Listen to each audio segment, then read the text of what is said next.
Assalamualaikum warahmatullahi wabarakatuh. Hari ini kita akan mentoring mengenai marketing dan selling. Dalam marketing dan selling ini kita akan membahas tentang strategi pemasaran, terus membahas tentang penjualan atau selling, dan tahap dalam proses penjualan. Terus dalam strategi pemasaran itu kita akan mempelajari tentang bagaimana cara seseorang untuk memasarkan produk agar produk tersebut dapat dibeli dan menarik pelanggan. Nah, seseorang yang melakukan marketing atau pemasaran tersebut, mereka harus dapat memahami dengan baik cara memasarkan produk dan cara memasarkan suatu proses jual menjual itu agar lebih efektif. Ada beberapa hal yang perlu dipertimbangkan. Yang pertama itu segmentasi. Yang di segmentasi ini tuh sales atau marketing itu harus memilah kelompok nasabah yang berdasarkan keinginan, kekuatan, dan daya beli. Nah, dengan segmentasi ini tuh sales atau marketing dapat mudah memasarkan produk sesuai dengan kebutuhan nasabahnya. Nah, yang kedua itu targeting. Dalam proses ini tuh targeting itu adalah menentukan siapa atau nasabah yang mana dan berapa banyak yang akan ditawarkan, dan hal tersebut ini mempertimbangkan segmentasi nasabah dan kesesuaian produk yang ditawarkan. Yang ketiga ada positioning.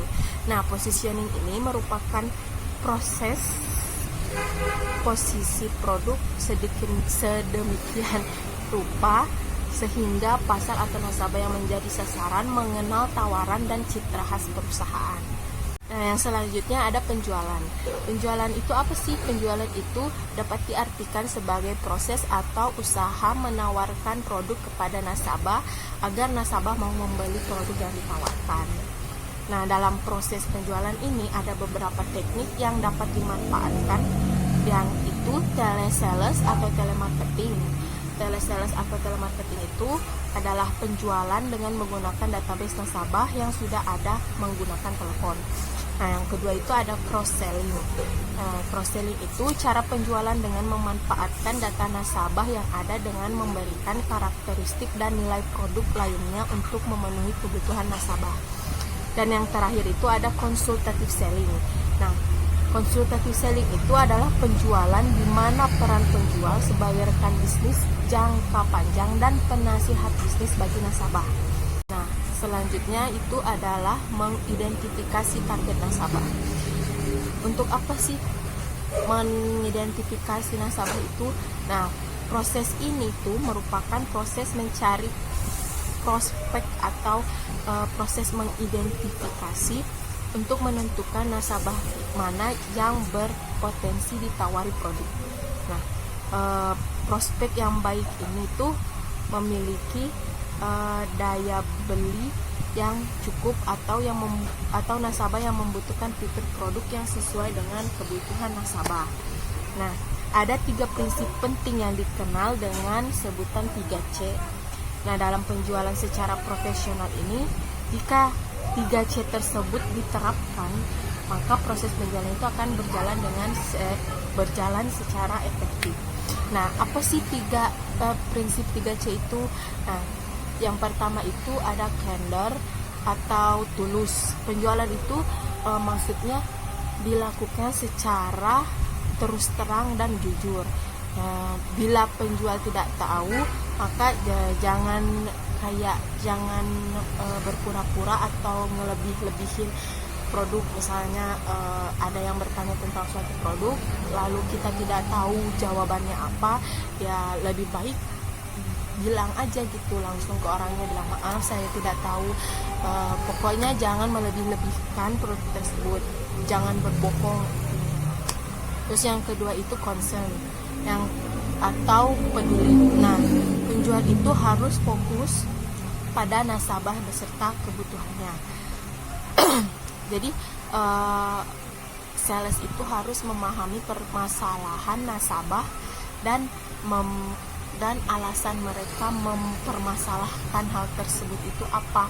Nah, kemudian hargai masalah-masalah mereka, lalu memberikan seperti advice atau saran kepada mereka untuk menyelesaikan permasalahan tersebut. Nah, yang ketiga itu ada competence atau cakap. Nah, dalam memahami bagaimana produk dan jasa yang ditawarkan, kita harus memahami bagaimana produk dan jasa tersebut dapat memecahkan masalah. Nah, dalam ini kita akan membahas tentang tahapan dalam proses penjualan. Nah, dalam tahapan proses penjualan itu ada empat proses, 4 tahapan. Yang pertama itu pembukaan. Nah, dalam pembukaan itu seperti pemanasan dalam memasarkan suatu produk.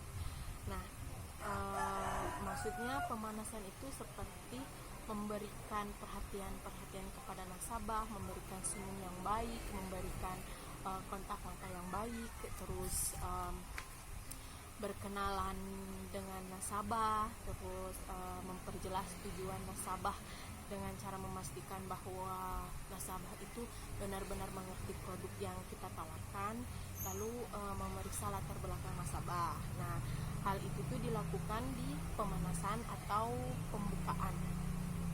Yang kedua itu ada investigasi. Nah, investigasi ini tuh proses mencari tahu tentang kebutuhan nasabah.